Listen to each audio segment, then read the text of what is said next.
I don't think anything sums up better the disaster, the catastrophe that the White House press briefings have become better than the first two clips I'm going to show you, which is first a journalist, an individual, saying, spouting off crazy conspiracy theory, and then, sorry, I can see Jaden giggling in my peripheral, about the Clintons and how they killed people and all this stuff.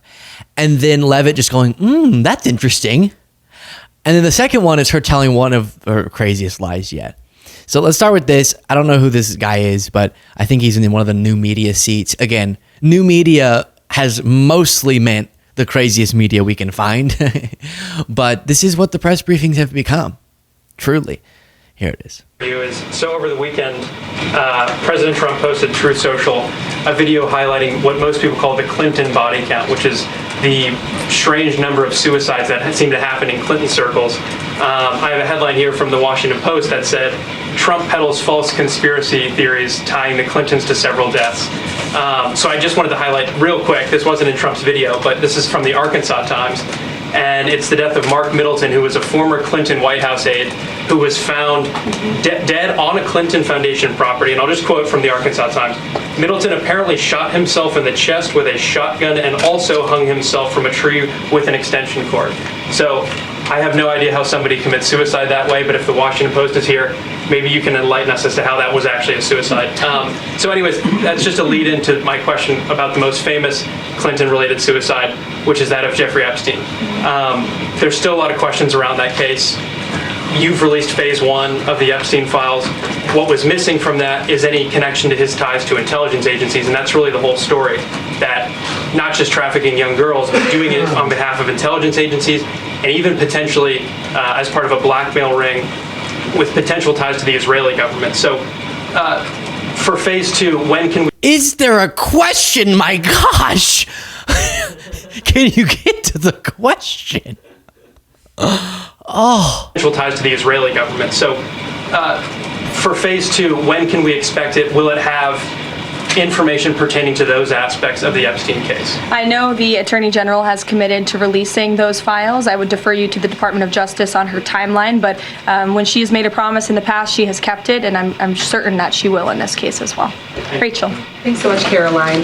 The president set a 2-week deadline for Ukraine. So this is what happens when the U.S. president posted, and if you missed this, he posted a video on Truth Social from someone else, and it was going through, again, the tired, so overdone conspiracy theories about the Clintons killing all these people that were their enemies that have been disproven over and over again. But when the U.S. president does that, then his surrogates in the media, like that guy, bring it back up, which is particularly tragic. We'll get to the Epstein part, but on the Clinton part, because, and there's a PolitiFact article, I don't want to give much time to this because it's so ridiculous, but even the brother of Middleton has spoken out against these claims and debunked them and talked about the harassment that comes every time this comes up. That's why I'm kind of wanting to, but it's not true, the telling of the story he just went through, but it does lead to real world impacts for the family members involved, as Middleton's brother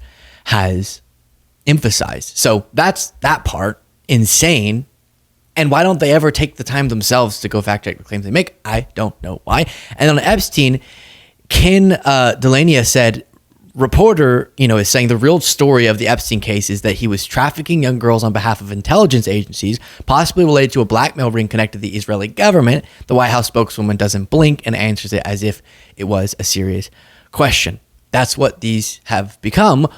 But there is a real Epstein story. And you know what a big part of it is, which is why I know she loves that the reporter asked the question a different way, is why haven't y'all been as transparent as you said you were going to be with any available information or remaining information about Epstein? You said there was something to expose, but then you all haven't exposed it. And increasingly people are starting to believe it's not going to happen. But all of that was bad. But this is so mind-boggling because it's so easy to disprove. There's no complexity to it. Listen to this. Just a quick follow-up. Is the president okay with this bill adding to the deficit? This bill does not add to the deficit. In fact, according to the Council of Economic Advisors, this bill will save $1.6 trillion. And the president absolutely understands and hears the concerns of fiscal conservatives and of Americans who want to get our fiscal house in order. That's what the intention of this bill is. There's $1.6 trillion worth of savings in this. Yeah, and I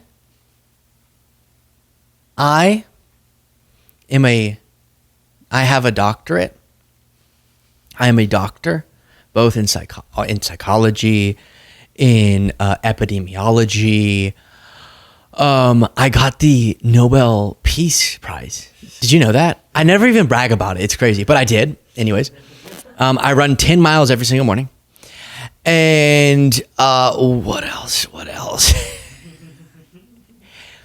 They just say things. Even Republicans like Senator Ron Johnson have admitted this not to be the case. This would jack up the deficit. Now, yeah, cut spending, but not anywhere enough to match the revenue decreases because of the tax cuts.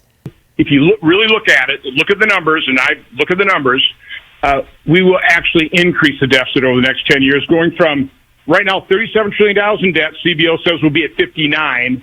My guess is we'd probably increase that by about $4 trillion with the big new deal, or the big beautiful bill. That puts us at 60. This is the thing about numbers. There's not much to be interpreted. Now, there's differences in estimates. Is it 2 trillion? Is it 4 trillion out of the debt over a decade? Right? Is it 5 trillion? As they alter the proposal, that's how they change it. But in zero proposal ever, except for Karoline Leavitt's brain, it doesn't say it's going to decrease the deficit. It's just saying stuff. Why are you just saying stuff, Caroline? It's unbelievable. Then Trump, it just goes off the rails more. This is a real press briefing. This is not SNL. A real press briefing leads to a real reporter saying, why did the U.S. president say a pop star is not hot anymore? To which Leavitt said, The last one. What does President Trump mean when he says that Taylor Swift is no longer hot? What does Trump mean? What does Trump mean? I think we know. No? The last one. What does President Trump mean when he says that Taylor Swift is no longer hot? Ms. Press Secretary, what does Trump mean when he says he wants to get every golden retriever puppy in the world and put it into a massive garbage truck and set it on fire? What does he mean when he says that? Yeah, that's what I'm comparing insulting Taylor Swift to. Yeah. It's the equivalent. Dump truck of puppies, insulting Taylor Swift. Same thing. In my world. In my book. The last one. What does President Trump mean when he says that Taylor Swift is no longer hot? Look, he is speaking about Taylor Swift's political views and how perhaps it has impacted the support of the American public for her work. And I will leave it at that. Annie, go ahead. Okay.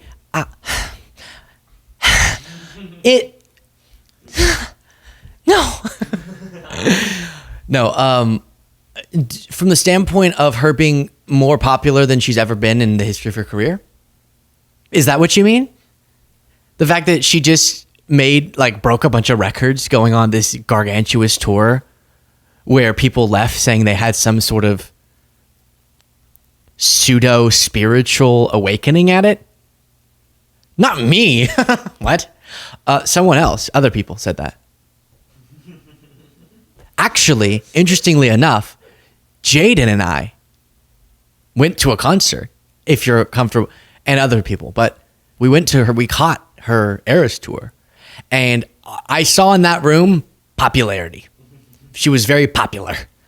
And so I don't know what Trump's speaking. I think he can't handle that someone could still be so popular despite him speaking out against them. That's what it's about. And then let's just keep throwing out random stuff. Why not? Like the Moody's downgrading of our credit rating is actually the real point that needs to be made on that is that the world trusts the U.S. financial system again.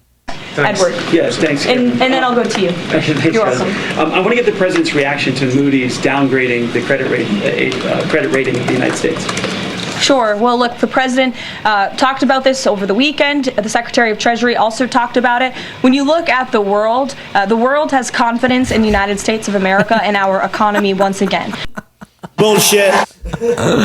It's the opposite. So it's the opposite. So take it, flip it, and twist it and bop it, and it's the opposite. Can you imagine? It won't add to the deficit, but it does more than maybe any other bill in a very long time. Taylor Swift's not popular anymore. She's more popular than ever she's been. And now this is proof. Less trust in the U.S. financial system, in the U.S. economy, means more trust. Extremely low consumer confidence means high consumer. Everything's just turned upside down. Please do click the subscribe button if you appreciate this show as we keep going. Speaking of the world being turned upside down, here's her again in piercing yellow, claiming this. President Trump and his top economic aides have repeatedly said that Americans will not pay the cost of tariffs. In fact, last week, Lutnick said people have to drop the, quote, silly arguments that consumers would pay the cost. But over the weekend, as you know, the president posted that Walmart should eat the tariffs and not charge the value customer anything. I'll be watching, and so will your customers. So does he acknowledge that if companies don't absorb the full cost, Americans will have to pay? Well, first of all, the CEO of Walmart made those comments about the tariffs on an early earnings call where CEOs, I believe, are legally obligated to give the most dire warnings and forecasts to their investors and stakeholders. The reality is the president has always maintained, Chinese producers will be absorbing the cost of these tariffs. And that is why China was so quick to hustle to the negotiating table with the United States of America. They need our markets, they need our consumers. As yellow as her outfit is how wrong that argument is. What do I even say? I don't even know. It sort of feels like if you were standing in front of a big green patch of grass and someone said, "Oh my gosh, that grass, it's so purple." And you're like, oh, this grass right here. Yeah, that grass. But it's green. It's green. It's right. It's green. And then they go, it's purple. And they say, "Are you joking with me?" They say, No, I'm not joking with you. You see that? Are you colorblind? No, I'm not colorblind. That's purple to you. It's so obviously green. And then you take out on your phone, "Or here, do you see this color?" And they go, "Yeah." I'm like, "That's green, right?" And they're like, "Yeah." Okay. Look, you see how close they are? And they go, "Purple." What I'm illustrating here is not that it's so wrong, we get that, but that it's almost difficult to articulate how wrong it is, because you're going, wait, how do I even, but green, like how do I get that argument out of me, because it's so fundamentally false what's being said. China is going to absorb the cost. China could have negative economic ramifications over there for us disincentivizing purchasing from China, true. But the absorbing the cost thing, maybe you can make the argument that the companies like Walmart would absorb the cost and not pass it on to the consumer because they're paying to import. They're paying the U.S. government every time they import something. So instead of that being passed on to consumers, which they are doing, but that you could make the argument that they should just take it on and maybe that cuts into their profits or something. Now that doesn't work for smaller companies and on the scale that Walmart's at, they're not going to do that. But that would at least be linguistically logical. But this just doesn't even make any sense. They keep saying China's going to eat the costs. But then Trump keeps telling Walmart to eat the costs. So they're contradicting each other there as well.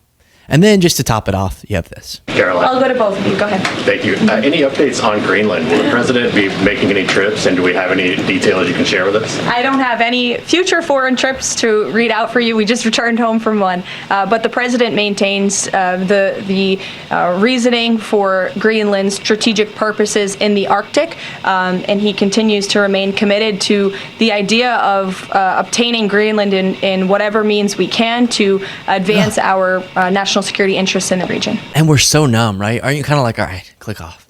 And it's fine. If you want to click off. But because I'm out too. I want to click off for my own video. I feel like I'm dying inside. Yeah. We're so numb. That's just sort of, yep. The U.S. president is talking about obtaining through whatever means necessary a different sovereign territory. I don't know. All right, well. Bye. That's the video. Share your thoughts in the comments.